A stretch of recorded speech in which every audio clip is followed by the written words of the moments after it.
Ah, François Ier. Rien que son nom, et on pense tout de suite au château de la Loire, à la Renaissance, à Léonard de Vinci. Mais derrière cette belle image, il y a un roi bien plus complexe. Un vrai monarque charnière, vous savez, à cheval sur deux époques. Alors la question c'est, qui était-il vraiment? Le dernier grand roi chevalier, tout droit sorti du Moyen-Âge, ou alors le premier grand architecte de la France moderne? Allez, on va décortiquer ça ensemble. Bon, dès le départ, cette citation, elle donne le ton, quand même. Vous imaginez un peu l'audace? À l'époque, les empires espagnols et portugais se partagent les nouvelles terres découvertes, et lui, François Ier, il arrive et il dit « Attendez, et moi alors ?» Il réclame sa part du gâteau avec une assurance incroyable. Là, on n'est plus du tout dans la mentalité d'un seigneur féodal, non, ça c'est déjà l'esprit d'un souverain qui pense à l'échelle mondiale. Et en fait, toute sa vie, ça va être ça. Un balancement permanent entre ces deux pôles. D'un côté, on a l'héritier des traditions chevaleresques, celui qui est obsédé par l'honneur, par la gloire des armes.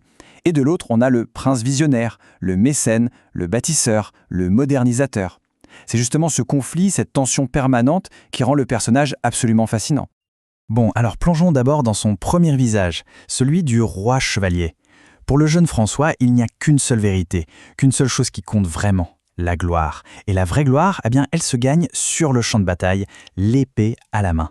C'est un idéal qu'il va poursuivre avec une passion, mais une passion dévorante.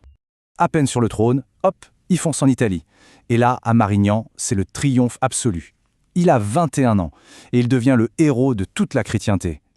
C'est d'ailleurs à ce moment-là que naît cette fameuse légende, sûrement un peu enjolivée, du roi qui se fait adouber chevalier par le fameux Bayard, à genoux, sur le champ de bataille encore fumant.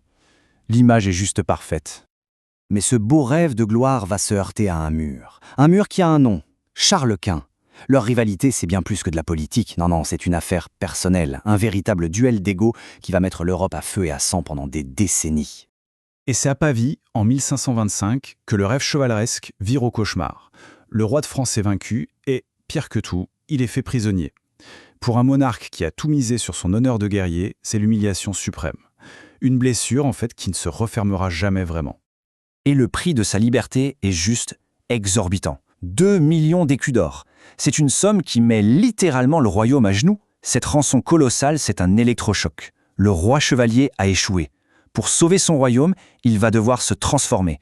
Il va devoir devenir autre chose, un bâtisseur d'État. Le chevalier est à terre, humilié, c'est vrai. Mais c'est précisément là que le prince se relève. Et ce prince, lui, il a une vision très moderne, inspirée par l'Italie, qui va non seulement transformer la France, mais aussi regarder bien au-delà de l'Europe.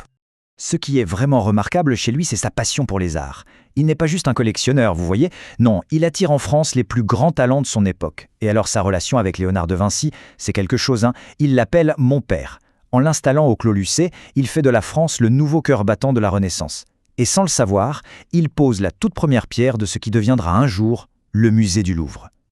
François Ier, c'est aussi un bâtisseur compulsif. Chambord, Fontainebleau. Et attention, avec ses châteaux, il ne construit pas juste des murs. Non, il bâtit son image. Il sculpte une nouvelle culture de cour où la puissance se mesure à la splendeur, à la magnificence. Mais son ambition de moderniser va bien plus loin que la pierre et l'art. En 1539, il signe un texte qui, comme ça, a l'air un peu technique, mais qui est en réalité une véritable révolution administrative, l'ordonnance de Villers-Cotterêts. Et là, les conséquences, elles sont énormes. D'un côté, le français devient la langue officielle de l'administration. Ça unifie le royaume comme jamais auparavant. De l'autre, les prêtres doivent maintenant enregistrer tous les baptêmes. Il ne faut pas se tromper, ce ne sont pas de simples réformes, ce sont les actes de naissance de l'État français moderne. Et cette vision, elle s'étend même au-delà des océans. Il lève les yeux vers l'horizon, bien plus loin que ces querelles européennes. En finançant Jacques Cartier, il refuse tout net que le Nouveau Monde soit partagé sans la France. Et il pose la première pierre de ce qui deviendra la Nouvelle France. La guerre, les châteaux, les artistes, les explorateurs. Bon, on s'en doute, tout ça coûte une fortune. Pour financer ses ambitions, le chevalier va devoir se transformer en un gestionnaire implacable. Et c'est là précisément qu'il va poser les véritables fondations de la monarchie absolue à la française.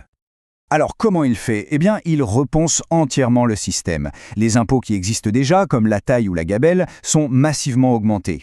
Il centralise toutes les finances pour avoir un contrôle total.